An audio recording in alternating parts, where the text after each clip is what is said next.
আমাদের প্রেমের কথা চ্যানেলটির সকল প্রকারের পাঠ গল্প দেখতে আমাদের চ্যানেলটি সাবস্ক্রাইব করে পাশে থাকা বেল আইকনে ক্লিক করুন। ঠাস পুরো শরীর ঝঙ্কার দিয়ে ওঠে ইলাপের। দু কদম পিছিয়ে যায় সে। সাত মুহূর্তেই রক্তবর্ণ ধারণ করে, কিন্তু তার চোখ জোড়া স্থির তার আয়াতজানের দিকে। চোখে নেই কোনো অস্থিরতা, নেই কোনো বিষাদ, শান্ত চাহনি, নিলিপ্ত ভঙ্গিমা, অবিচল, অনল অনুভূতি শূন্য সেটাই দাঁড়িয়ে তাকিয়ে আছে তার আয়াতজানের দিকে।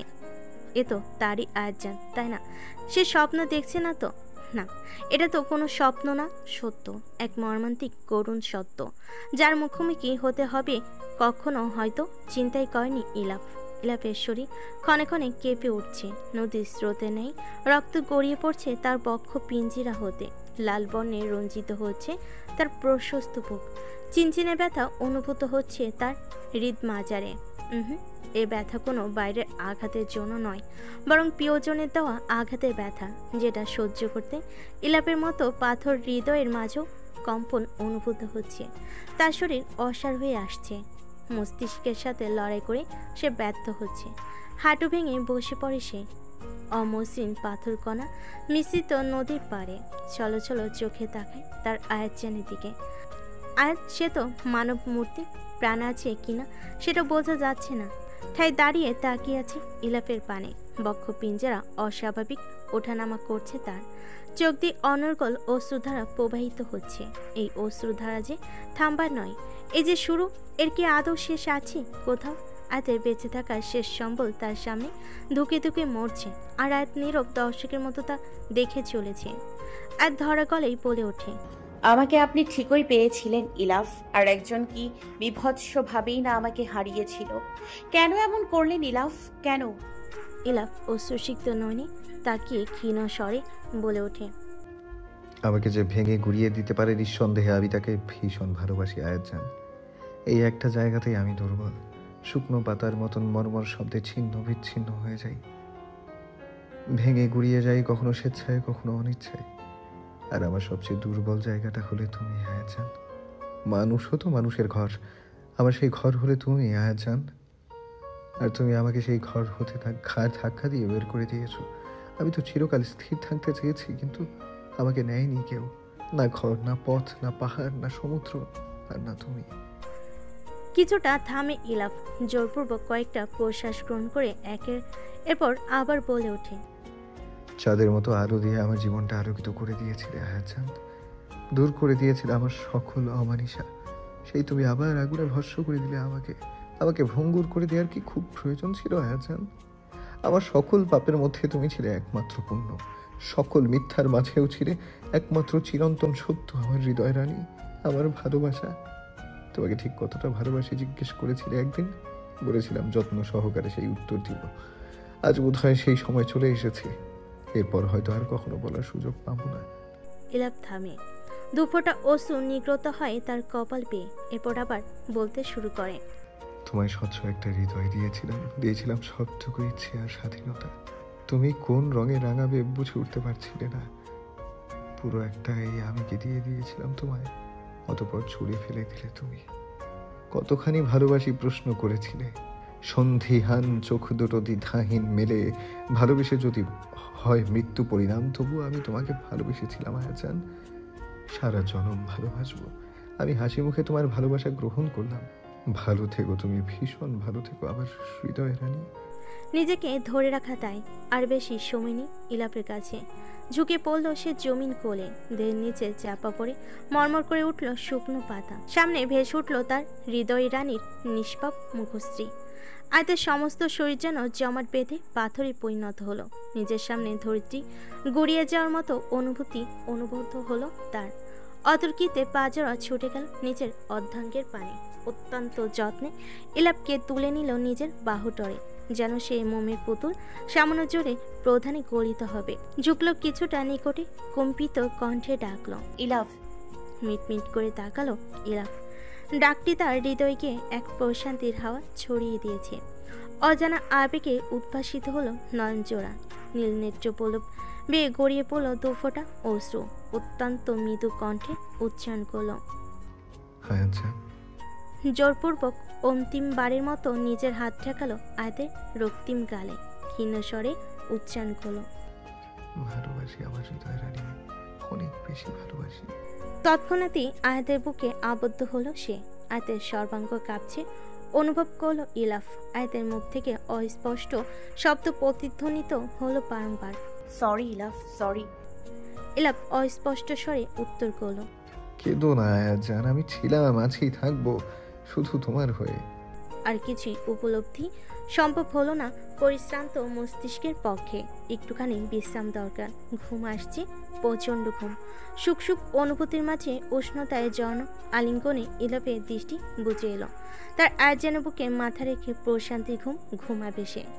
অবশেষে একটি স্বস্তির নিঃশ্বাস নির্গত করে চৈতন্য হারালো সে। ইলাপের পুরো শরীর শিথিল হয়ে পড়তে আজ জমে গেল সম্পূর্ণ। বিহ্বল হয়ে তাকে নিজের দিকে ফেরালো, খানিক ঝাঁকালো। কথা বলুন ইলাফ, প্লিজ কথা বলুন। তাকান আপনার আয়াত জানের দিকে। না, আর কোনো প্রত্যুত্তর এলো না কাঙ্ক্ষিত মানুষটা থেকে। আয়াতের দু চোখ পেয়ে গড়িয়ে পড়ল বিষাদের অশ্রুকণা। ইলাফের দুগালে হাত টেকে মমতার স্বরে বলে উঠল, আমিও আপনাকে ভালোবাসি ইলাফ, ভীষণ ভালোবাসি। অবচেতন মস্তিষ্ক আর চেতনা ধরে রাখতে পারল না। সে ঢলে পড়ল তার হৃদস্বরের প্রশস্ত বুকে। আহ, এই বুঝি সমাপ্ত হলো এক পনই কাপের। কেটে গেল 4 মাস। 4 মাস নয়, আয়াতের মনে হলো 4 যুগ। ভালোবাসার মানুষ ছাড়া পৃথিবীটা কতটা অসহ্য আর যন্ত্রণাদায়ক হাড়ে টের পাচ্ছে আয়াত। শূন্য আকাশের দিকে তাকে মনে করতে থাকে সেদিন তার বাবা মায়ের মৃত্যুর পর পাওয়া চিরকুটে লেখা।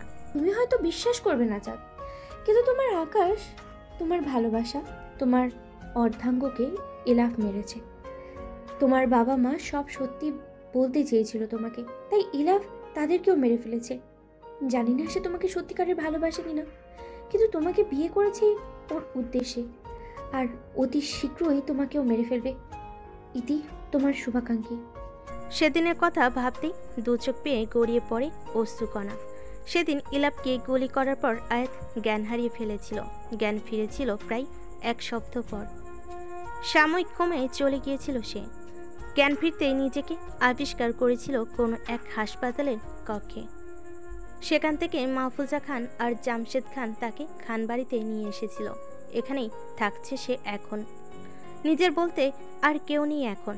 একটা সময় ছিল অনেকেই যারা তাকে ফুলের মতো যত্ন করত, কিন্তু সবাইকে হারিয়েছে সে। যখন সব হারিয়ে তার একটা শেষ সম্বল ছিল বেঁচে থাকা, তাকেও নিজের হাতে শেষ করে দিয়েছে। আজ যখন বুঝতে পেরেছিল ইলাফ আর বেঁচে নেই, সেদিন নিজেকে উন্মাদ বলে আখ্যায়িত করেছিল। যেই সেই উন্মাদ নয়, এক বদ্ধ উন্মাদ, যে কিনা নিজের ভালোবাসাকে গলা টিপে হত্যা করেছিল নিজ হাতে। এ জীবন নিয়ে এখন আর কোনো আশা নেই, স্বপ্ন নেই তার। আজকাল বড্ড ফুরিয়ে যাওয়ার নেশা চেপেছে। আয়তের মনে হচ্ছে এই অবারিত সৌন্দর্য তার জন্য নয়। এই শরতের শুভ্রতা, নীলকমল কিংবা সব চমৎকারী কাণ্ড কারখানার কাছে সে বড্ড ফিকে। সব কিছু ছেড়ে ছড়ে পাড়ি জমাতে ইচ্ছে করে দিগন্ত পানে। আসলে নক্ষত্রেরও যেখানে মরে যেতে হয়, সেখানেও সে কোনো সাইপাস। মানুষ চাইলে তো আর থেকে যেতে পারে না, তাকে যে ফুরিয়ে যেতেই হয়। আয়তের সময় ফুরিয়ে আসছে। নিস্তব্ধ শব্দের ভেতর ডুবে যাওয়াটা কেউ সে এখন একটা শিল্প হিসেবে দেখছে। প্রতিনিয়ত ডুবছে সে অতল গহ্বরে, অনেকটা গভীরে, সবার হতে অনেক দূরে। আলো ঝাপসা হয়ে আসছে আধারের ছোঁয়ায়। আকাশ ভাসছে রঙিন মেলায়। নক্ষত্র ফিরে আসে একদিন আর রেখে যায় শূন্য স্মৃতি মুখ জুড়ে। স্বপ্নের মতো উড়ে যায় রাত্রি দিনের ভাঁজে। আয়াত এক দীর্ঘশ্বাস ত্যাগ করে। তার জীবনটা এমন না হলেও পারত। আয়াত আকাশের দিকে তাকিয়ে ভাবতে থাকে। এই নির্মল নেত্রদ্বয় ও তার সূক্ষ্ম সুনির্দিষ্ট দৃষ্টিপাত আড়ালে আবডালে খুঁজে ফেরে এক হারিয়ে যাওয়া ঢেউর ইন্দ্রজাল। যে ঢেউয়ের তরঙ্গে কোমল পল্লবে একদা এক গোলাপের আলতো স্পর্শ লেগেছিল। তাকে দেখেই কপালের মধ্যিখানের কালো তিলক হঠাৎই হেসে উঠছিল আনন্দধায়ে। কৃষ্ণকেশ মেতেছিল বাতাসের সাথে দোল খেলায় সক্ষতায়। সেই ঢেউখানা ভাসিয়ে নিয়ে গিয়েছিল একরাশ আবেগে জর্জরিত সকল বেদনা। এক আবেশে চোখ বন্ধ করে নেয়। মনে করতে থাকে ইলাফের সাথে কাটানো সুন্দর মুহূর্তের কথা। ইলাপ খাটে শুয়ে আছে। আয়াত এসে ইলাপের পাশে বসে। ইলাপ হঠাৎই একটানে আয়াতকে নিজের কাছে নিয়ে আসে। আয়াত তাল সামলাতে না পেরে ইলাপের বুকের উপর এসে পড়ে। আয়াত মুখ ঝুঁকে ইলাপের মুখের সামনে। ইলাপ গভীরভাবে আয়াতকে দেখতে থাকে। ইলাপের চোখ আয়াতের সারা মুখে পিছন করছে। আয়াতও তাকিয়ে থাকে ইলাপের দিকে। আয়াতের সামনে আসা চুলগুলো খুব যত্ন সহকারে কানে গুজে দেয় ইলাপ। সানফ্লাওয়ার, ধীর কণ্ঠে বলে ইলাপ। You are so beautiful. মুচকি হাসে আয়াত। I thank God for you every day. I don't know how I got so lucky with you. ইলাপের এমন হাসকি কণ্ঠে তার দিকে এক দৃষ্টিতে তাকিয়ে থাকে আয়াত। গভীরভাবে চুমু খায় ইলাফের গালে। I love you Ilaf. I love you more, Sunflower. আয়াতের চুলের ভাঁজে হাত গলিয়ে দেয় ইলাফ। টেনে আরও নিজের কাছে নিয়ে আসে। আয়াতের নিঃশ্বাস আসতে পড়ে ইলাফের চোখে মুখে। ধীরে ধীরে আয়াতের নরম ওষ্ঠাধর নিজের আয়ত্তে নিয়ে নেয় ইলাফ। গভীর ভালোবাসার ছোঁয়ায় দিতে থাকে তার প্রেয়সী নরম ওষ্ঠাধরে। এত মধুময় সময়ের কথা মনে পড়তে আয়াতের চোখ বেয়ে কয়েক ফোঁটা অশ্রু গড়িয়ে পড়ে। চোখ খুলে তাকায় সে, শুধু শূন্যতায় ভরা চারপাশ আর সব স্মৃতির মতো দূর। আয়াত বিড়বিড় করে আওড়ায়। তোমাকে মনে পড়া বিগত দিন, তোমাকে হারানোর বেদনায় বর্তমান, তোমাকে ফিরে পাবার আশায় থাকা ভবিষ্যৎ জানে পেয়ে হারানোর কষ্ট ঠিক কেমন। এসো না ফিরে আমার হৃদয়স্বর। আমি দুবেলা বৃষ্টিতে ভিজে না হয় দূরত্ব ঘুচাবো। প্লিজ ফিরে এসো, আমার কল্পনা হয়ে হলেও ফিরে এসো ইলাফ। আমার যে কেউ নেই তুমি ছাড়া। সবচেয়ে বড় যুদ্ধ হয় না কোনো রক্তারক্তি, চলে না কোনো মামলা মকদ্দমা, থাকে না কোনো সাক্ষী। সবচেয়ে বড় যুদ্ধটা মানুষের হয় নিজের সাথে, নিজের মস্তিষ্কের সাথে। হৃদয়ের অব্যক্ত কথা কেউ জানে না, কেউ বুঝে না এই করুণ অনুভূতি। আয়াত নীরবে নিজের সাথে নিজেই সেই যুদ্ধ চালিয়ে যাচ্ছে, যে যুদ্ধে আদতে হার ছাড়া কিছুই নেই। ভুল করেছে সে, মস্ত বড় ভুল। আর এই ভুলের প্রায়শ্চিত্ত কেবল একটাই হলো আত্মহুতি। ইয়ানা চৌধুরী আয়াত ওরফে মিসেস সায়ান ইতিজা, কতটা বোকা তুমি। চাপার দেওয়াল জুড়ে ধ্বনি প্রতিধ্বনিত হয় সেই হাসি। এতটা বোকা মানুষ হয় জানতাম না। হাসতে হাসতে বলে ওঠে ব্যক্তিটি। এরপরই গম্ভীর হয়ে যায় তার চেহারার আদল। রাগের জর্জরিত কণ্ঠে বলে ওঠে, ফাউজিয়া আনান চাঁদ খুব শীঘ্রই তোমার সময়ও ফিরিয়ে আসছে। না পেলে তুমি আকাশকে, আর না পেলে তুমি ইলাফকে। তুমি তো কেবল একটা খেলার গুটি মাত্র, আর আমার হাতের পুতুল। আমি যেভাবে নাচাবো সেভাবেই নাচবে, আর যেভাবে খেলাবো তুমিও সেভাবেই খেলবে। তুমি কখনোই তোমার অতীতকে জানতে পারবে না। কে ছিলে তুমি, কি হয়েছিল তোমার সাথে, তোমার আসল পরিচয় কি, কিছুই জানবে না। ভাগ্য করে তোমার 2 বার বিয়ে ঠিকই হয়েছে, কিন্তু আফসোস তুমি একজনকেও পেলে না। কিছুটা থামে ব্যক্তিটি, এরপর আবার বলতে শুরু করে, অবশ্য তোমার এতে কোনো দোষ দেই কিভাবে বলো তো। এত বড় ষড়যন্ত্রের শিকার তুমি, যেই সেই ষড়যন্ত্র না, 20 বছরে তিলে তিলে গড়া ষড়যন্ত্র। আর এত ষড়যন্ত্র, সকল প্ল্যান কিভাবে ছারখার হতে দেই বলো। তোমার নামের মতোই সুন্দর, তুমি একেবারে পূর্ণিমার চাঁদের মতো, আর ফুলের মতোই কোমল। কিন্তু পৃথিবীটা তো এতটা সহজ নয় চাঁদ। সবাই তোমার মতো এতটা কোমল আর বোকাও না। এখানে মানুষ নিজের স্বার্থের জন্য সব করতে পারে। এরপর কিছুটা তাচ্ছিল্যের স্বরে বলে ওঠে, তোমার জন্য আমার খারাপই লাগে বুঝলে চাঁদ। দেখো না, তোমাকে ভালোবাসার মতো কত মানুষ ছিল। তোমার 2 জন বাবা মা, আকাশ, ইলাফ, কত কত মানুষ। কিন্তু তোমার দুঃসময়ে কেউ বেঁচে নেই। তোমারও নিশ্চয়ই তাদের জন্য খুব কষ্ট হচ্ছে, তাই না চাঁদ? চিন্তা করো না, তোমাকেও খুব শীঘ্রই তাদের কাছে পাঠিয়ে দেবো। আফটার অল, এই পৃথিবীতে তোমার আর তো কেউ নেই। তুমি একা একা বেঁচে থাকলে কষ্ট পাবে, আর আমার সেটা ভালো লাগবে না চাঁদ বেবি। বলতে বলতে এই ব্যক্তিটি লাল মার্কারে চাঁদের একটি ছবিতে ক্রোধ চিহ্ন এঁকে দেয়। এরপর দূরে ছুঁড়ে ফেলে ছবিটি। ধীরে ধীরে তার সব প্ল্যান সাকসেস হয়েছে, আর মাত্র লাস্ট প্ল্যান। এরপরই সমাপ্ত হবে তার এত বছরের সাধনা। এত বড় মাস্টার প্ল্যান করে সে নিজেকে নিয়ে গর্বিত বোধ করছে। খানিকক্ষণ বসে বসে নিজেকে বাহবা দিতে থাকে ব্যক্তিটি। একটি কক্ষে অবস্থিত মাঝ বরাবর একটা রিংয়ে উল্টো ঝুলিয়ে রাখা হয়েছে এহসানকে। ঝুলানো অবস্থায় তাকে বেধড়ক মেরে যাচ্ছে সামনে থাকা ব্যক্তিটি। নিঃশ্বাস নেওয়ার সময় পর্যন্ত পাচ্ছে না এহসান। কে এভাবে তাকে মারছে সেটাও জানে না সে। চোখ বেঁধে রাখা তার মোটা কালো কাপড়ে। ব্যথায় চিৎকার করতে পারছে না সে। মুখ পর্যন্ত বেঁধে রেখেছে, হাত বাঁধা তার মোটা দড়িতে। মারের কারণে কেবল এপাশ ওপাশ ঘুরে যাচ্ছে সে পাঞ্চিং ব্যাগের মতো। শরীরে কেবল একটিমাত্র বস্তু, তার ব্যতীত সকল শরীর উন্মুক্ত। মারের আঘাতে পুরো শরীর রক্তবর্ণ ধারণ করেছে তার। কিছু কিছু জায়গায় সিলে রক্ত বের হচ্ছে। উল্টো ঝুলে থাকায় শরীরের রক্ত সঞ্চালন বাধাপ্রাপ্ত হচ্ছে। একসময় ব্যথা সহ্য করতে না পেরে জ্ঞান হারায় সে। এহসান জ্ঞান হারাতেই থেমে যায় ব্যক্তিটি। হাত ব্যথা হয়ে গেছে, কিছুটা বিশ্রাম দরকার তার। এরপর শুরু করতে হবে তার মোক্ষম কাজ। প্রায় 1.5 ঘন্টা পর জ্ঞান ফিরে এহসানের। জ্ঞান ফিরতে নিজেকে বাধা অবস্থায় আবিষ্কার করে একটি লোহার টেবিলের উপর। মুখে তার শক্ত কাপড়ে বাঁধা, কিন্তু এবার চোখটা খোলা। চারপাশে মাথা ঘুরিয়ে একবার দেখে নেওয়ার চেষ্টা করে সব কিছু। শরীরটা কেমন দুর্বল লাগছে, চোখের পাতা ঠিকমতো খুলতেও পারছে না। চারিদিক কেমন ঝাপসা ঝাপসা দেখাচ্ছে। পুরো শরীর তার ব্যথায় জর্জরিত হয়ে আছে। হ্যালো মিস্টার এহসান। হঠাৎ কারোর কণ্ঠস্বর শুনে এহসান ধীরে ধীরে চেষ্টা করলো চোখ দুটো পুরোপুরি খোলার। ঝাপসা চোখে ধীরে ধীরে স্পষ্ট হতে লাগলো সব কিছু। বিশাল বড় একটা এরিয়া, অথচ দেখতে কেমন অদ্ভুত। নীলাভ সবুজ আলোয় ছড়াছড়ি চারিদিকে। মাথা ঘুরিয়ে দুপাশে তাকাতে নিজের বর্তমান পরিস্থিতি দেখে চমকে উঠল এহসান।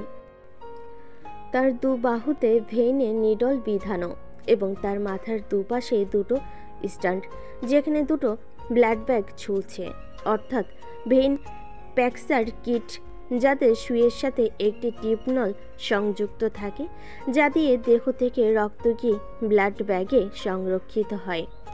একই সাথে দুটো ব্যাগে এহসানের দেহ থেকে রক্ত সংরক্ষণ করা হচ্ছে, যার ফলে তার শরীর অনেকটাই দুর্বল হয়ে পড়েছে। এখন কেমন লাগছে মিস্টার এহসান? সুপরিচিত কণ্ঠস্বর কানে পৌঁছাতেই পাশ ফিরে তাকায় এহসান। কালো রঙের অ্যাপ্রন পরিহিত ব্যক্তিটি একটি টেবিলের সাথে হেলান দিয়ে তার দিকে দাঁড়িয়ে কফি পান করছে আর মুচকি হাসছে। অপ্রত্যাশিত চেহারা সামনে ভেসে উঠতেই অবাকের চরম পর্যায়ে চলে যায় এহসান।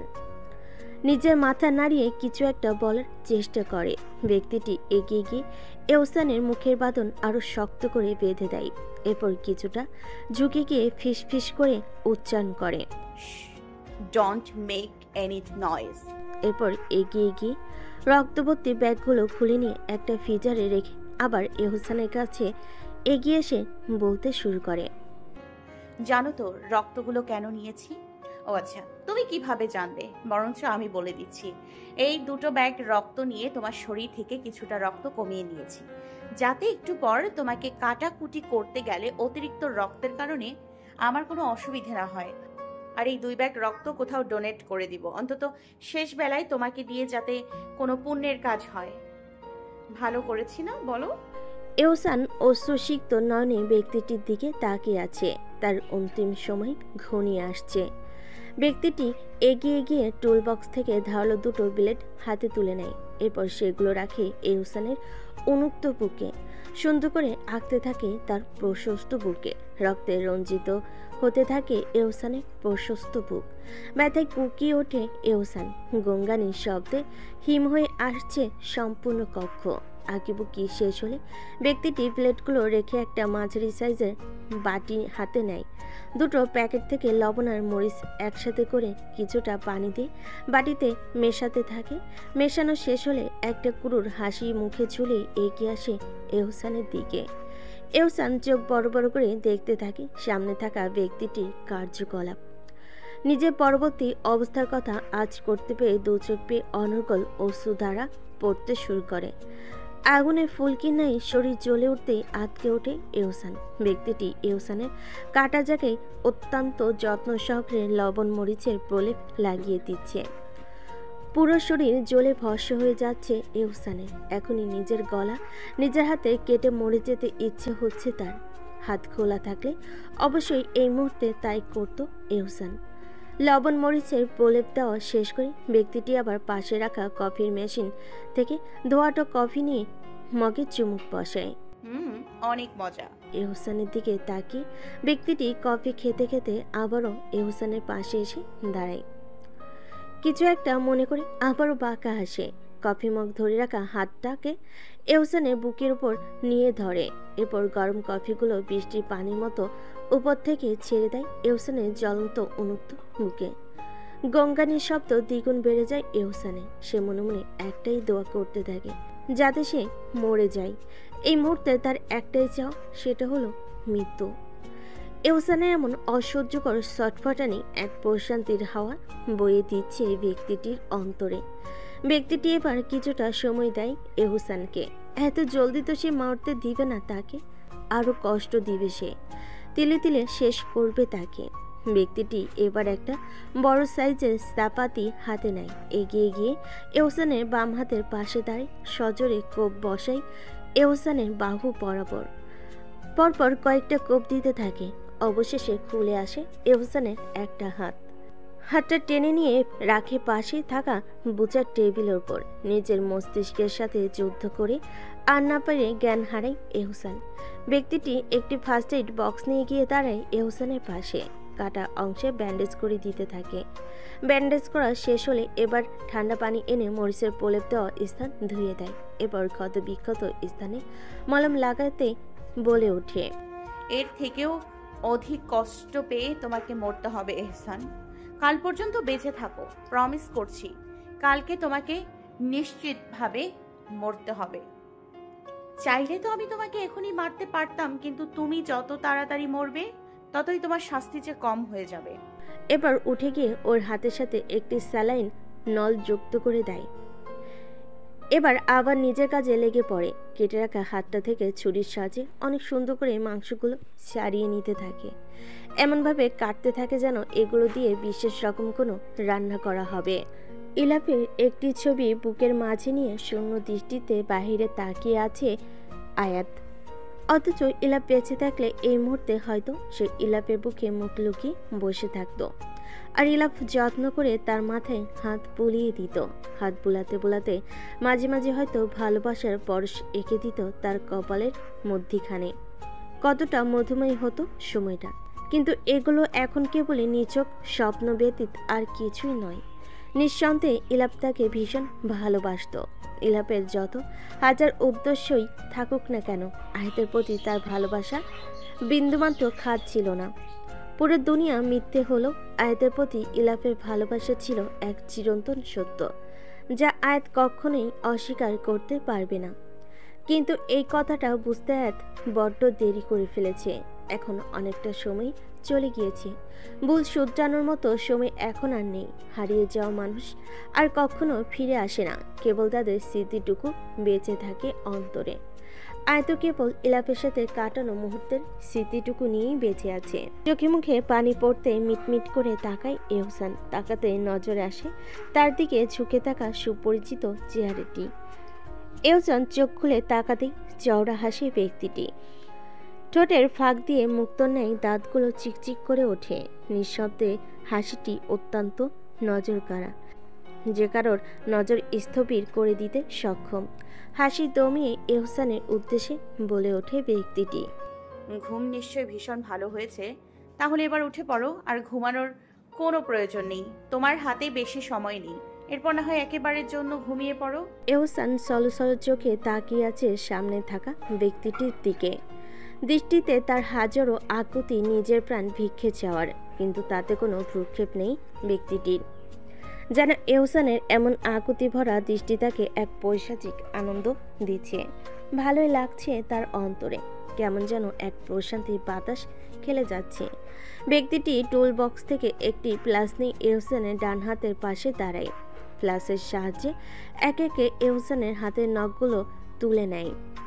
নখ তোলা শেষ হলে একটি চাপাতি হাতে তুলে নেয় ব্যক্তিটি। এক একে কাটতে থাকে এহসানের হাতের আঙ্গুলের মাথাগুলো। সে চাইলে একেবারেই আঙ্গুলগুলো কেটে ফেলতে পারে, কিন্তু এতে এহসানের কষ্ট কিছুটা কম হবে, যেটা সে চায় না। সে এহসানকে নরক যন্ত্রণা দিতে চায়, প্রতিটি আঘাতের যন্ত্রণা, যাতে এহসানকে নিজের মৃত্যু কামনা করতে বাধ্য করে। আর এতে সে অন্তরে প্রশান্তি অনুভব করবে। এহসানকে কষ্ট দিতে সে অল্প অল্প করে আঙ্গুলগুলো কাটতে থাকে। আঙ্গুলের প্রতিটা ভাঁজের মধ্যে এসে একটা করে কোপ মারে, আর সাথে সাথে সুগার ক্যান্ডির মতো সেগুলো ছিটকে দূরে সরে যায়। আর এইদিকে এহসান ধীরে ধীরে নিজের সকল শক্তি হারিয়ে ফেলেছে। আগে থেকেই তার শরীর দুর্বল থাকায় কষ্টে তার গঙ্গানি পর্যন্ত ঠিকভাবে শোনা যাচ্ছে না। আঙ্গুলগুলো কাটা হলে ব্যক্তিটি এবার একটা ড্রিল মেশিন নিয়ে আসে, যেটা চালু করতে বিকট শব্দে এহসানের আত্মা কেঁপে ওঠে। ব্যক্তিটি এবার ড্রিল মেশিন নিয়ে এহসানের শরীরে ফুটো করতে থাকে। একটা ফুটো করে 30 সেকেন্ডের মতো থামে ব্যক্তিটি। এহসানকে নিঃশ্বাস নেওয়ার সুযোগ দিয়ে আবার আরেকটা ফুটো করে। ধীরে ধীরে এহসানের শরীরে অনেকগুলো ফুটো করতে থাকে।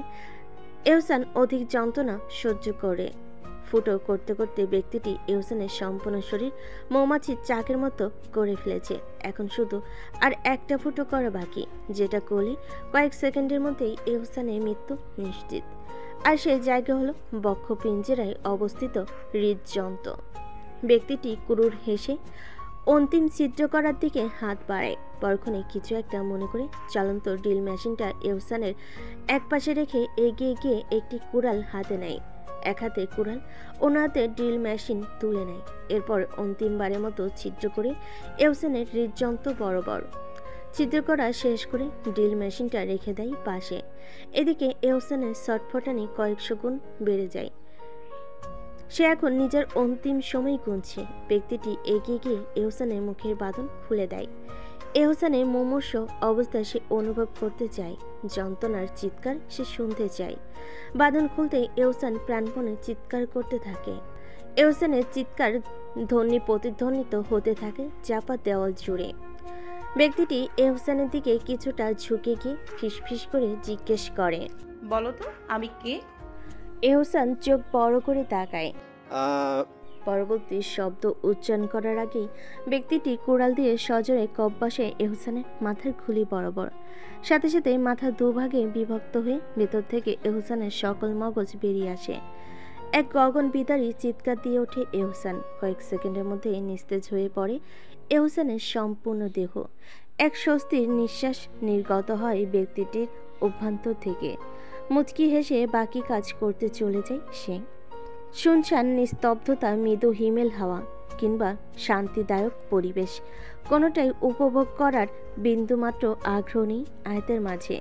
আর না আছে ক্লান্ত পরিশ্রান্ত নিভু চোখ দুটোর পাতা একরত্তি ঘুম। সেই সন্ধ্যা বেলাতে বারান্দায় এসে বসেছিল আয়াত, আর এখন রাত শেষ হয়ে ভোরের আলো ফুটতে চলো, তাও একইভাবে হাঁটুতে মাথা ঠেকিয়ে বারান্দার এক কোণে ঘেঁষে বসে আছে আয়াত। আজকাল এটা তার নিত্যদিনের রুটিন হয়ে দাঁড়িয়েছে। তাছাড়া আজকাল কোনো খাবারই সে ঠিকমতো খেতে পারে না। খাবে কি করে? সেগুলো তো ইলাপ তাকে রান্না করে যত্ন করে খাইয়ে দেয় না। আয়াতের খালি মনে হয় এ বুঝি ইলাপ এসে তাকে বলবে, এখানে কি করছো আয়াজান? আর খাওয়া দাওয়া করছো না কেন ঠিকভাবে? তোমার শরীর খারাপ করবে তো।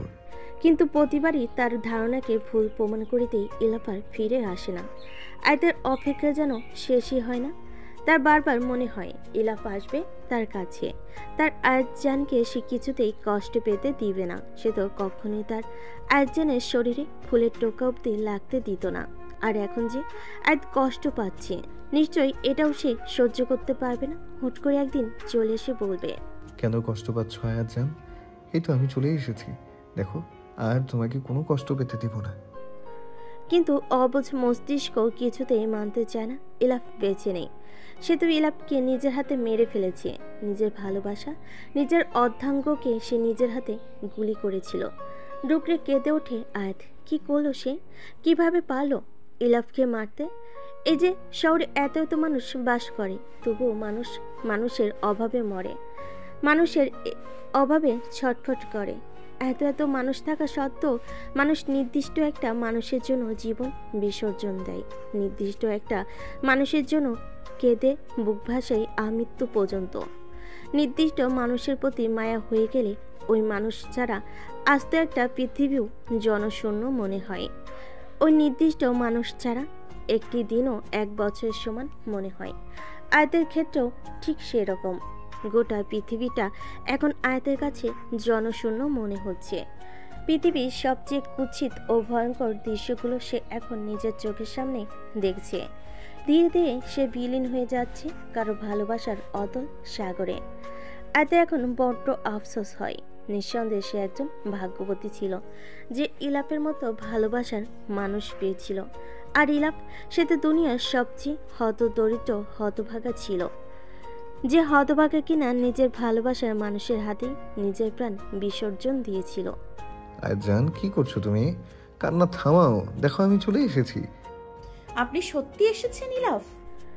চমকে তাকাই আয়াত। আমি সত্যি এসেছি আয়াতজান। আয়াত উঠে গিয়ে ইলাপের সামনে দাঁড়ায়। কিন্তু আমি বড্ড অভিমান করেছি তোমার সাথে আয়াতজান। চলো চলো চোখে ইলাপের দিকে তাকিয়ে আছে আয়াত। তুমি কিভাবে আমাকে গুলি করতে পারলে আয়াতজান? আমাকে ক্ষমা করে দিন ইলাফ, আমি মস্ত বড় ভুল করে ফেলেছি, প্লিজ আমাকে ক্ষমা করে দিন। ইলাপ দুহাত বাড়াই আয়াতের দিকে। আয়াত দৌড়ে এসে জাপটে ধরে ইলাপকে। আমাকে আর ছেড়ে যাবেন না তো ইলাফ? কাঁদতে কাঁদতে বলে ওঠে আয়াত। তোমাকে ছেড়ে আমি কিভাবে থাকবো আয়াতজান? কখনো যাবো না তোমাকে ছেড়ে। আমাকে ক্ষমা করে দিন ইলাফ, আমাকে আর ছেড়ে যাবেন না প্লিজ। আমার আপনাকে ছাড়া থাকতে ভীষণ কষ্ট হয়, দম বন্ধ হয়ে আসে আমার। কাঁদতে কাঁদতে বলে ওঠে আয়াত। খেদু না আয়াত, আমি ফিরে এসেছি। আয়াতের মাথায় হাত বুলিয়ে দিতে থাকে ইলাফ। আপনি ফিরে এসেছেন ইলাফ, আপনি ফিরে এসেছেন। আমাকে আর ছেড়ে যাবেন না, আপনাকে আমি আর কোথাও যেতে দিব না। আপনি কোথাও যাবেন না, আমার কাছেই থাকবেন। আমাকে ছেড়ে কোথাও যেতে দিব না, কোথাও যাবেন না, আপনি কোথাও যাবেন না, কোথাও যেতে দিব না, কোথাও না। ধরফড়িয়ে ওঠে আয়াত। পাগলের মতো চারপাশে ঘুরে ঘুরে দেখতে থাকে। কোথায় আপনি ইলাফ? আপনি বলেছেন আর আমাকে ছেড়ে যাবেন না। কোথায় আপনি? প্লিজ ফিরে আসুন না ইলাফ, প্লিজ ফিরে আসুন। চিৎকার দিয়ে কেঁদে ওঠে আয়াত। স্বপ্ন দেখছিল সে, এই স্বপ্ন কেন সত্যি হলো না? কেন তার ঘুম ভেঙে গেল? সারা জীবনের মতো এই মুহূর্তটুকু নিয়ে সে কেন ঘুমিয়ে পড়ল না? কেন প্রাণের স্পন্দনে ছিটকে আসা অবিশ্বাসের শব্দ ঘুম থেকে উঠে দেখে বৃহৎ শূন্যতা। বেঁচে থাকার অযোগ্য সত্যগুলো শুদ্ধচারে ভিজে সিদ্ধ হয় না কেন? কেন নীরব কন্দনে অবিরাম অবিরতি পানি ঝরে যায়? কেন বারবার নাসারন্ধ পাই অস্তিত্বহীন সেই মানবের সুমিষ্ট সুঘ্রাণ? বরফের মতন শীতল সেই হাসি, যেটা তো আরও দ্রুতগামী আঘাত হানি বুকে। কেন অন্ধকারে বসে চেনা মুখগুলো দিবারাত্রির গল্প করে? কেন সে সব কিছুই স্বপ্ন? কেন সেগুলো সত্য নয়? কেন পারত দুঃখ সহ্য করতে হয়? কেন কেন এত কষ্ট নিয়ে কি বেঁচে থাকা যায়? আদৌ কি বেঁচে থাকে মানুষ, নাকি ভিতর থেকে মরে গিয়ে জীবন্ত পুতুলে রূপান্তরিত হয়? আপনার সময় ফুরিয়ে আসছে ষড়যন্ত্রকারী। আপনি নিজেও জানেন না ঠিক কতটা কষ্ট পেয়ে আপনাকে মরতে হবে। এক একটা মুহূর্ত আপনার কাছে মৃত্যু সম মনে হবে। আমি প্রমিস করছি, আপনাকে এতটা যন্ত্রণাদায়ক মৃত্যু দিব, এতটা তিলে তিলে শেষ করব, এতটা কষ্ট পেয়ে আপনি মরবেন যে এই পৃথিবীর বুকে জন্ম নেয়াটাই আপনার নিজের কাছে অভিশাপ মনে হবে। পৃথিবীতে জন্ম নেয়াটাই আপনার মস্ত বড় ভুল হয়েছে। সে ভুলের শাস্তিও আপনি খুব শীঘ্রই পাবেন। আপনার শরীরের প্রতিটা অঙ্গ প্রত্যঙ্গ ঝলসে দিব, যাতে তারা আফসোস করবে কেন আপনার শরীরের অঙ্গই হতে হলো তাদের। আপনার হৃৎপিণ্ডের প্রতিটা স্পন্দন ক্রন্দন ক্রন্দন করে বলবে, আমাকে থামিয়ে দাও, মৃত্যু দাও আমাকে। ঠিক যতটা কষ্ট আপনি আমাকে তিলে তিলে দিয়েছেন, ততটা খণ্ডে বিভক্ত করব আপনার হৃৎপিণ্ডকে। শেয়াল কুকুর খুবলে খাবে আপনার শরীরের মাংস। নিশ্চয় আপনার খুব ভালো লাগবে, তাই না? তৈরি হন আপনি, সময় চলে এসেছে। 1 সপ্তাহ পর। আমাকে এখানে কে নিয়ে এসেছে? কুত্তার বাচ্চা, তোকে সুযোগ পেলে জীবন্ত কবর দিব। এখনো সময় আছে, ছেড়ে দে আমাকে। চাপা দেওয়াল জুড়ে ধ্বনি প্রতিধ্বনিত হয়ে শব্দগুচ্ছ আবার তার নিজের কাছে ফিরে যাচ্ছে। চারিদিকে নিকষ কালো অন্ধকার, শুনশান নীরবতা, নিঃশ্বাসের বেগতিক মৃদু শব্দ বায়ুতে দোল খেয়ে যাচ্ছে বারংবার। নিজের নিঃশ্বাসের শব্দে নিজে কেঁপে উঠছে ক্ষণে ক্ষণে বিশাল এরিয়া ধরে কোনো একটা কক্ষ। যদিও অন্ধকারের জন্য কিছুই ঠাহর করা যাচ্ছে না, কিন্তু শব্দের প্রতিধ্বনিতে সেটাই উপলব্ধি হচ্ছে। কে তাকে নিয়ে এসেছে সেটাও বুঝতে পারছে না। সে তো তখন জঙ্গলের ধারে ছিল, যেখানে তার গাড়ি নষ্ট হয়ে গিয়েছিল। গাড়ি থেকে নামতে মাথায় প্রচণ্ড আঘাতে জ্ঞান হারিয়েছিল। জ্ঞান ফিরতে নিজেকে আবিষ্কার করেছে অন্ধকার আচ্ছন্ন কক্ষে, চেয়ারে বাঁধা অবস্থায়। আবার চিৎকার করে ওঠে, কে আছিস? কথা বলছিস কেন? চোরের মতো লুকিয়ে আছিস কেন? সাহস থাকলে বেরিয়ে আয়, আমিও দেখি তোর চেহারা। দেখতে কেমন তুই? আবারও শব্দগুলো ধ্বনি প্রতিধ্বনিত হতে থাকে। এরপর আবারও বিরাজ করে নীরবতা। বিরক্তির চরম সীমানায় পৌঁছে যাচ্ছে সে। কেউ কি তার সাথে মস্করা করছে নাকি? নিজের রাগ সংযত করে কিছুটা স্থির হওয়ার চেষ্টা করে। এখানে কেউ নেই বোঝাই যাচ্ছে, তাই শুধু শুধু চিৎকার করে নিজের শক্তি অপচয় করার মানেই হয় না। তার চেয়ে বরং পরবর্তী ধাপের জন্য চুপচাপ অপেক্ষা করাই শ্রেয়। প্রায় আধা ঘন্টা এমন নিস্তব্ধতায় কেটে যায়। ঠক ঠক ঠক, কান খাড়া হয়ে যায় তার। অন্ধকারের তোপে কিছুই দেখা যাচ্ছে না। আপাতত মনোযোগ দিয়ে শোনাই শ্রেয়। নিশ্চয়ই কেউ তার দিকে এগিয়ে আসছে। ঠক ঠক ঠক, কোনো শক্তিশালী বুটের আওয়াজ ধীরে ধীরে তার দিকে এগিয়ে আসছে। অজান্তেই অন্তরে ভয়ের চাপ সৃষ্টি করছে। হৃৎপিণ্ড কিছুটা অস্বাভাবিক ওঠানামা করছে। বুটের শব্দটি হঠাৎই তার সামনে এসে মিডিয়মান হয়ে যায়। তার মানে ব্যক্তিটি তার সামনে এসে দাঁড়িয়েছে। কোনো আওয়াজ নেই, শুধুমাত্র দুটো ব্যক্তির নিঃশ্বাসের মৃদু আওয়াজ। কেমন আছেন? শীতল কণ্ঠস্বর কর্ণকুহরে পৌঁছাতেই অজানা ভয়ে এক অদ্ভুত শিরণ খেলে যায় অন্তরে। কণ্ঠটা পরিচিত, ভীষণ পরিচিত ঠেকছে। তার মানে কি? না, এটা কিছুতেই হতে পারে না। আমাকে এখানে কেন এনেছো? আর কোথায় আমি এখন? কিছুটা শব্দ করে বলে ওঠে সে। একটু পরেই জানতে পারবেন। হঠাৎ চারিদিক নীলাভ সবুজ আলোয় আলোকিত হয়ে ওঠে। ধীরে ধীরে স্পষ্ট হতে থাকে চারপাশ। দেখে নিন আপনি কোথায় আছেন। মিসেস মাহফুজা জমশেদ খান। চমকে তাকায় মাহফুজা। তার সামনে দাঁড়িয়ে আছে এক ভয়ঙ্কর অমানিসা, যার উপস্থিতি এক অদ্ভুত, তার অজানা আতঙ্ক ছড়িয়ে দিচ্ছে পুরো শরীর জুড়ে। যার আগায় গোড়ায় সম্পূর্ণ কালো রঙে আচ্ছাদিত, কালো কুচকুচে মণিজোড়া সম্পূর্ণ স্থির তার দিকে। বড় বড় চোখের পাপড়িগুলো বার কয়েক ঝাপটে সামনে থাকা ব্যক্তিটি শীতল কণ্ঠে বলে ওঠে, পছন্দ হয়েছে আপনার আন্টি? তার মানে তুমি মেরেছো আমার ছেলে ইহসানকে? খানিক রাগান্বিত কণ্ঠে বলে ওঠে মাহফুজা। জি আন্টি, আমি মেরেছি তাকে। কিভাবে মেরেছি শুনবেন? ব্যক্তিটির কণ্ঠে স্পষ্ট উৎফুল্লতা টের পাচ্ছে মাহফুজা। মনে হচ্ছে এহসানকে মেরে সে ভীষণ খুশি হয়েছে, আর সেটা মনে করে আনন্দ পাচ্ছে। শুনুন তাহলে। একটা চেয়ার টেনে মাহফুজের সামনে বড় বড় বসে পড়ে ব্যক্তিটি। একে একে এহসানকে মেরে ফেলার আগ পর্যন্ত সকল কিছু বর্ণনা করতে থাকে। এহসানকে নরক যন্ত্রণা দিয়ে মারার পর তার শরীরের প্রত্যেকটা অঙ্গ টুকরো টুকরো করে ফেলেছি। এরপর একে একে ছাড়িয়ে সবগুলো মাংস আলাদা করে প্যাকেট করে চিল শকুনকে দিয়েছি। হাড্ডিগুলো গুঁড়ো করে সার তৈরি করতে দিয়েছি। তবে আপনার জন্য একটা গিফট রেখে দিয়েছি, দেখবেন? ওয়েট, দেখাচ্ছি। বলে ব্যক্তিটি উঠে যে একটি ছোট কাচের বয়াম নিয়ে আসে, যেটা কালো কাপড়ে আবৃত। এগিয়ে এসে মাহফুজার সামনে দাঁড়ায়। এরপর একটানে কাপড়টি সরিয়ে ফেলে। চোখ মুখ খিচে বন্ধ করে নেয় মাহফুজা। এটা দেখার সাধ্য নেই তার। এহসানের দুটি চোখ তার দিকে তাকে জলজল করছে। নিজের গর্ভের ওরসজাত সন্তানের এমন করুণ পরিণতি ভাবতে কেমন গা শিউরে উঠছে মাহফুজার। চোখের কোণ বেয়ে কয়েক ফোঁটা নোনা জল গড়িয়ে পড়ে। তা দেখে সামনে থাকা ব্যক্তিটি মুচকি হাসে, তবে সেই হাসিটা মাস্কের আড়ালেই রয়ে যায়। হাসি মিলিয়ে যেতেই হিংস্র চাহনি নিক্ষেপ করে মাহফুজার উপর। গমগমে স্বরে বলে ওঠে, আপনার অবস্থা এর থেকেও বেশি করুণ হবে মিসেস মাহফুজা জমশেদ খান। এহসানকে তো মাত্র 2 দিন সময় দিয়েছি। তবে আপনি চিন্তা করবেন না, আপনাকে এত তাড়াতাড়ি মারবো না।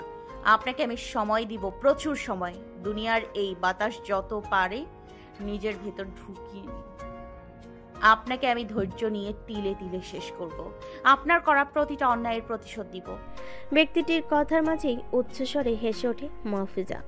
কক্ষ কাঁপিয়ে সেই হাসি অত্যন্ত কৌতুকীয় শোনায়। মনে হচ্ছে সে ভীষণ মজা পেয়েছে ব্যক্তিটির কথায়। হাসি থামিয়ে আবার বলে ওঠে, আমাকে মেরে কি তুমি আবার সবাইকে ফিরে পাবে বাচ্চা?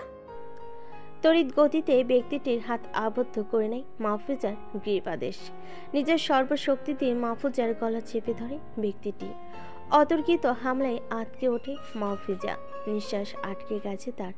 শ্বাসনালী তড়িৎ সিগন্যাল দিচ্ছে বেশিক্ষণ সময় নেই। চোখ মুখ উল্টে আসে তার, যেন এখনই প্রাণ পাখিটা বেরিয়ে আসতে চাচ্ছে। আর অল্প কিছু সময় বাকি। ঠিক এই মুহূর্তেই ছেড়ে দেয় ব্যক্তিটি।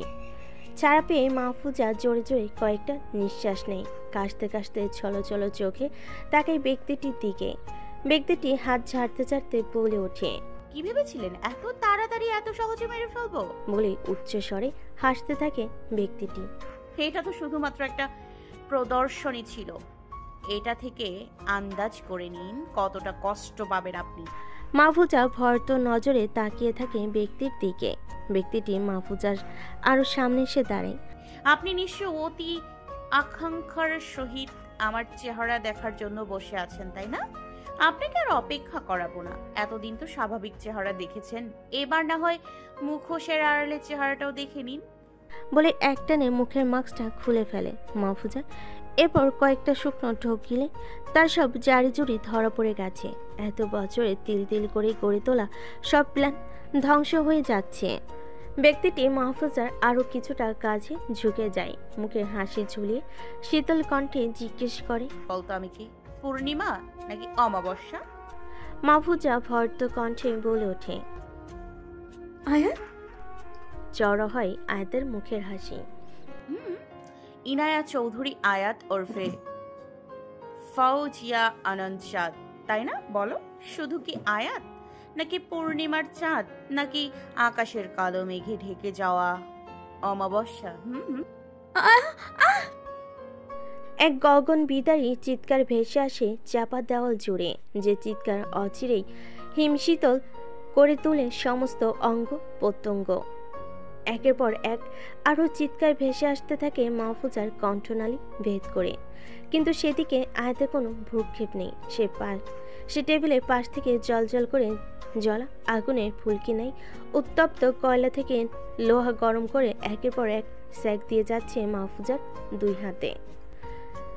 সাদা চামড়া পুড়ে দগ্ধ হয়ে গলে যাচ্ছে থকথকে মাংস। তবুও আয়াতের থামবার কোনো নাম নেই। সে যেন নিজের সকল ক্রোধ আক্রোশ উগলে দিতে চাইছে হাত দুটির উপর। গুনে গুনে 20টা গরম লোহার চেক দিয়ে থামে আয়াত। তাকায় মাহফুজার দিকে। রক্তবর্ণ ধারণকৃত চোখে তাকিয়ে বলে ওঠে, বলুন সবকিছু নাকি আরো কয়েকটা ছ্যাঁকা দিব? কথা বলার মতো শক্তি মাহফুজার ভিতরে আপাতত নেই। সে তো নিজে পুড়ে যাওয়া হাতের যন্ত্রণায় কাতর হয়ে আছে। মাহফুজার এমন চুপ করে থাকা আয়াতের ঠিক হজম হলো না। সেই গ্লাভস পরিহিত হাত সজোরে চেপে ধরে মাহফুজার দগ্ধ হাত। আবারও এক গগন বিদারী চিৎকার দিয়ে ওঠে মাহফুজা। বলছি ছেড়ে দাও। যন্ত্রণাদায়ক কণ্ঠে চিৎকার করতে করতে বলে ওঠে মাহফুজা। সজোরে আরেকটা চাপ দেয় আয়াত। বলছি প্লিজ ছেড়ে দাও। আয়াত কিছুটা পিছিয়ে গিয়ে চেয়ারে পায়ের উপর পা তুলে সরাসরি বসে পড়ে মাহফুজার সামনে। বলুন তাহলে। পানি। কাতর কণ্ঠে বলে ওঠে মাহফুজা। তার ছিল হাসে আয়াত কিছুটা ঝুঁকে বলে ওঠে, এখানে তো পানি নেই আন্টি, তবে আমি আপনাকে আমার তৈরি একটা স্পেশাল শরবত খাওয়াতে পারি। দিব আপনাকে? মাহফুজা মাথা নাড়িয়ে সম্মতি জানায়। তার গলা শুকিয়ে কাঠ হয়ে গেছে। খাখা মরুভূমিতে রূপান্তরিত হয়েছে তার শ্বাসনালী। এই মুহূর্তে যে কোনো কিছুর বিনিময়ে তার তরল কিছু চাই তার। আয়াত উঠে গিয়ে বেশ খানিকটা সময় একটা স্পেশাল শরবত তৈরি করে নেয়। বেশ কিছুক্ষণ পর শরবত বানানো শেষ করে আয়াত গ্লাসটা নিজের সামনে তুলে ধরে। ঠোঁটজোড়া প্রসারিত করে এক বিস্তৃত হাসি দেয়। এগিয়ে গিয়ে মাহফুজার সামনে দাঁড়ায়। মাহফুজার মুখের সামনে গ্লাস তুলে ধরতে মাহফুজা চাতক পাখির মতো সেদিকে তাকায়। তার তৃষ্ণার্ত চোখ দুটো ছলছল করে ওঠে। মাহফুজার হাত বাঁধা থাকায় আয়াত নিজের হাতে এই গ্লাসটা মাহফুজার ঠোঁটের কাছে নিয়ে ধরে। মাহফুজা অগ্রাসীভাবে গ্লাসে চুমুক দিতে বিকৃত হয়ে আসে তার চেহারার আদল, চিটকে দূরে ফেলে দেয় মুখে নেওয়া শরবতটুকু। কি কি মিশিয়েছো এখানে? খানিক তেতে ওঠা গলায় বলে ওঠে মাহফুজা। আয়াত নিজের মুখটা বাচ্চাদের মতো করে বলে ওঠে, শরবত বানাতে যা যা লাগে তাই মিশিয়েছি আন্টি, বিশ্বাস করুন। শুধুমাত্র 2 রকমের ফলের রস, সাথে হালকা একটু চিনি, একটু পানি, অল্প কিছু শরবতের গুঁড়ো আর ফ্রিজার করে রাখা এই ফোনের রক্ত, বাস এতটুকুই। দেখুন না, লাল লাল দেখতে হয়েছে। রক্তের কথাটা কান অবধি পৌঁছাতেই সম্পূর্ণ স্থবির হয়ে যায় মাহফুজা। গা গুলিয়ে ওঠে তার। এদিক সেদিক মুখ ঘুরিয়ে নিজের ঘৃণা দমন করার চেষ্টা চালাতে থাকে। এক তো অসহ্য যন্ত্রণা, তার হাত জ্বলে যাচ্ছে, তারপর নিজের গর্ভের সন্তানে রক্ত মেশানো শরবত। এমন ঘৃণ্যের কিছু আজ পর্যন্ত তার সাথে কখনো হয়েছে বলে মনে হয় না। এক মুচকি হেসে শরবতটা মাহফুজার পাশের টেবিলের উপর রেখে দেয়। খেলে এটাই খেতে হবে আন্টি, না হলে খাওয়ার প্রয়োজন নেই। আর তাছাড়া আপনি এখানে পিকনিক করতে আসেননি যে যখন যা চাইবেন তাই পাবেন। মাহফুজা করুণ চোখে তাকায় আয়াতের দিকে, কিন্তু তার এই চাউনির সামনে থাকা হিমালয় পর্বতকে বিন্দুমাত্র টলাতে সম্ভব হয়নি। এ যেন মানুষ নয়, চোখে মুখের কঠোরতা প্রকাশ করছে এক আস্ত পাথর মূর্তি, যার হৃদয় বলতে কিছুই নেই। আয়াত আবারও চেয়ার টেনে বসে পড়ে। ইলাফের মাকে কেন মেরেছে আন্টি? চমকে ওঠে মাহফুজা। ইলাফের মাকে সে মেরেছে, এটা তো আয়াতের জানার কথা না, এমনকি কারোর জানার কথা না। বলুন। চেঁচিয়ে ওঠে আয়াত। খানিক আটকে ওঠে মাহফুজা, ধীরে ধীরে বলে, আমি কেন ইলাফের মাকে মারতে যাব? আমি তো তাকে ঠিক মতো চিনিও না। মাহফুজার এমন ডাহা মিথ্যা কথা শুনে ধপ করে আগুন জ্বলে ওঠে আয়াতের মাথায়। সে লাফিয়ে উঠে গিয়ে একটি গ্লাস এনে আগাম কোনো বিপদ সংকেত না দিয়ে এক লাফে মাহফুজার হাতের নখগুলো তুলতে থাকে। এদিকে এমন অতর্কিত হামলায় মাহফুজার আত্মা বেরিয়ে আসা উপক্রম। প্রাণপণে চিৎকার করতে থাকে সে। দু হাতের উপর এমন বর্বর অত্যাচার আর সহ্য করার মতো না। সে জানে তার মৃত্যু নিশ্চিত। এভাবে ধুকে মরার চেয়ে একেবারে মরে গেলে শান্তি। কিন্তু আয়াত যে সব সত্য জানা বাদে তাকে ছাড় দিবে না, এটি সে খুব ভালোভাবেই জানে। এক একে দু হাতের সবগুলো নখ তুলে ক্ষান্ত হয় আয়াত। এখনো কি বলবেন না, নাকি আরেকটু আদর করব? বলছি। কাঁদতে কাঁদতে বলে ওঠে মাহফুজা। চওড়া হাসি দিয়ে আয়াত আবার গিয়ে বসে পড়ে। That's like a good girl, now start. Jamshed আর আমি বাল্যকাল থেকে দুজনকে পছন্দ করতাম। যখন আমরা মাধ্যমিক পরীক্ষা শেষ করি, তখন থেকে ধীরে ধীরে আমাদের মাঝে প্রেমের সম্পর্ক গড়ে ওঠে। আমরা দুজনকে খুব ভালোবাসতাম। একজনকে ছাড়া আর একজন নিজের অস্তিত্ব কল্পনা করতে পারতাম না। জামশেদ পড়াশোনা শেষ করে তার বাবার ব্যবসায় যোগদান করে। আমি ছিলাম মধ্যবিত্ত পরিবারের সন্তান। আমার বাবার এত টাকা পয়সা ছিল না। পরিবারের দিক থেকে দেখতে গেলে কিছুতেই জামশেদের পরিবারের সাথে আমার পরিবার খাপ খায় না। তারা ছিল বিত্তশালী আর আমরা ছিলাম মধ্যবিত্ত। কিন্তু জামশেদ কখনো আমাকে সেই তফাৎ অনুভব করতে দেয়নি। সে সবসময় বলতো, ভালোবাসা কখনো চেহারা, সৌন্দর্য, অর্থবিত্ত এসব হিসেব করা হয় না। ভালোবাসতে প্রয়োজন দুটি সত্তা, যারা একে অপরের প্রতি নিদৃঢ় টান অনুভব করে। একে অপরের সান্নিধ্যে থাকলে খুশি অনুভব হয়। ধীরে ধীরে আমারও বয়স বাড়তে থাকে, আর আমার পরিবার থেকেও বিয়ের জন্য চাপ সৃষ্টি করতে থাকে।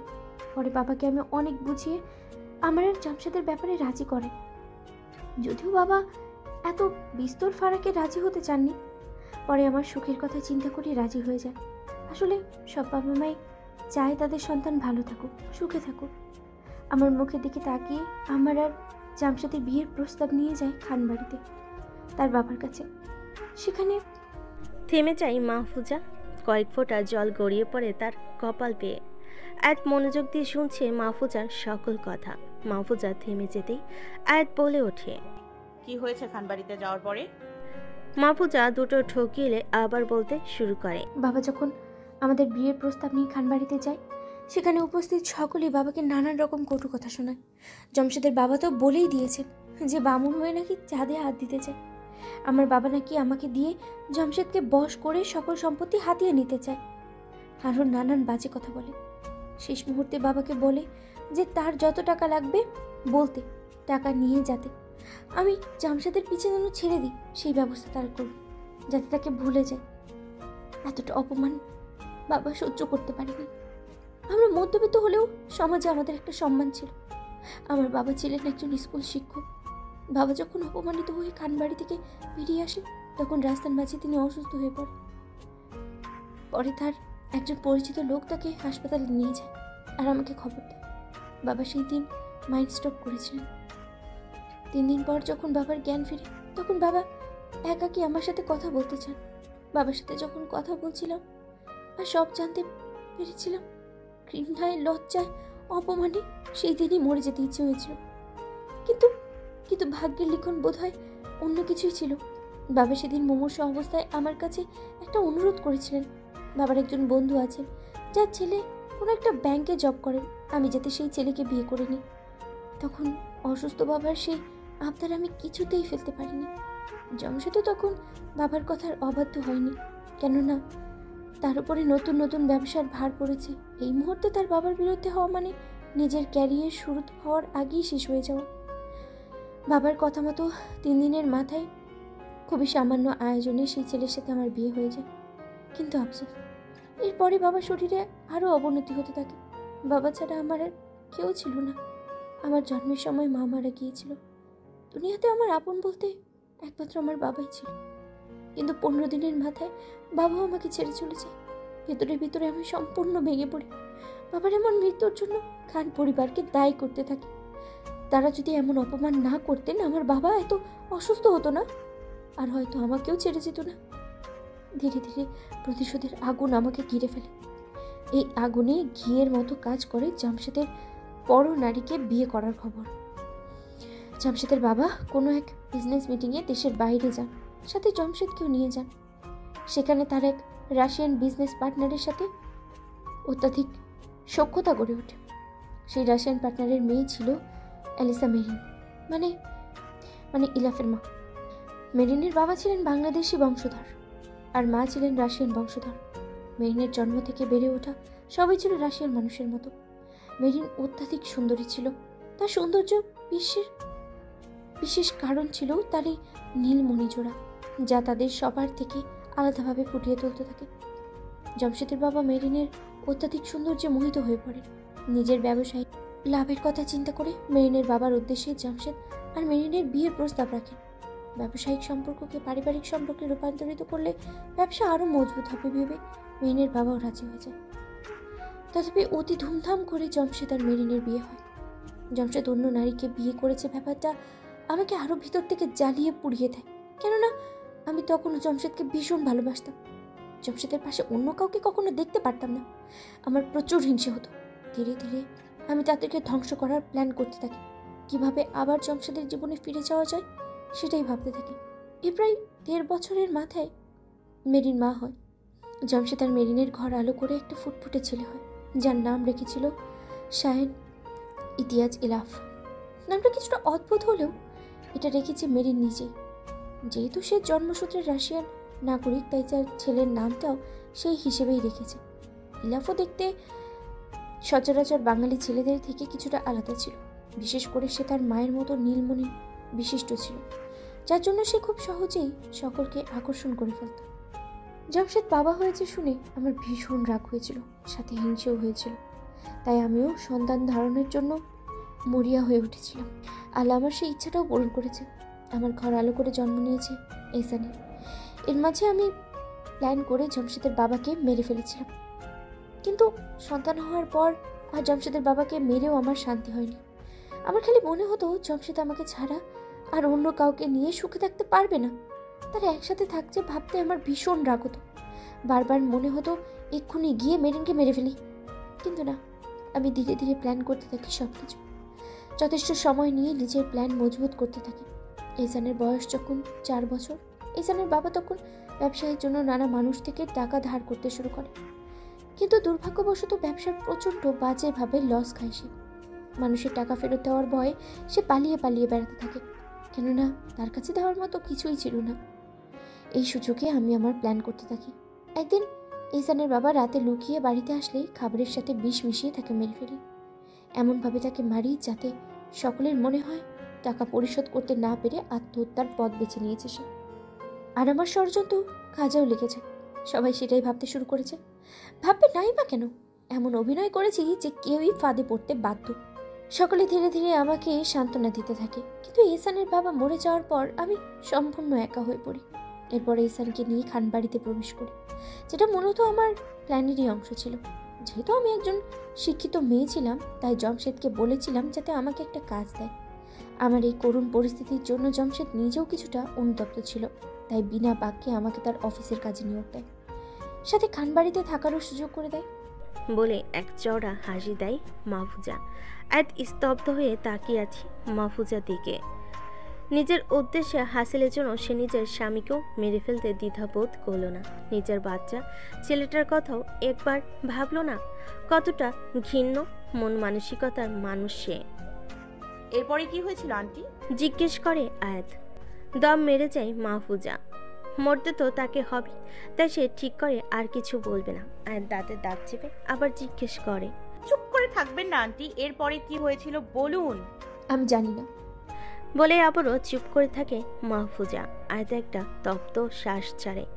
এভাবে হবে না। সোজা আঙ্গুলে ঘৃণা উঠলে আঙ্গুল কিভাবে বাঁকাতে হয় সেটা আয়াত ভালোভাবেই জানে। আয়াত চেয়ার ছেড়ে উঠে আবারও প্লাস হাতে নেয়। তা দেখে মাহফুজা একটা শুকনো ঢোক গিলে। আয়াত প্লাসটা মাহফুজার সামনে ধরে নাড়াচাড়া করতে থাকে। ভয়ে মাহফুজার শরীর বেয়ে তিত্তির করে ঘাম ছুটে যায়। তবু সে তার সিদ্ধান্তে অনড়। আর কিছুই বলবে না সে, যা শাস্তি দিক না কেন। কিন্তু বেশিক্ষণ নিজের জিদ ধরে রাখতে পারল না মাহফুজা, কেননা ইতিমধ্যে এক একে মাহফুজা পায়ের নখগুলো তোলা শুরু করে দিয়েছে। চিৎকার করতে থাকে মাহফুজা, আর টেনে হিঁচিয়ে নখগুলো তুলতে থাকে। এন কদর্যতা কোনো স্বাভাবিক মানুষের পক্ষে সহ্য করা সম্ভব নয়। সবগুলো নখ তোলা শেষ হলে আয়াত নিজের কপালে জমা মৃদু ঘামের কণা বুড়ো আঙ্গুলের ডগায় মুছে দিতে দিতে বলে ওঠে, এখনো কি বলবেন না আন্টি? মাহফুজা তবুও চুপ করে থাকে। দাঁতে দাঁত চেপে সব কষ্ট সহ্য করে নেয়। সে নিজের দুর্বলতা কিছুতেই প্রকাশ করতে চায় না, কিন্তু ঠিক কতক্ষণ এভাবে নিজেকে ধরে রাখতে পারবে সেটাই জানে না সে। মাহফুজার এমন গম্ভীরতা আয়াতের সর্বাঙ্গ কাঁপিয়ে তুলছে। ক্রোধে তার শরীর ফেটে যাচ্ছে।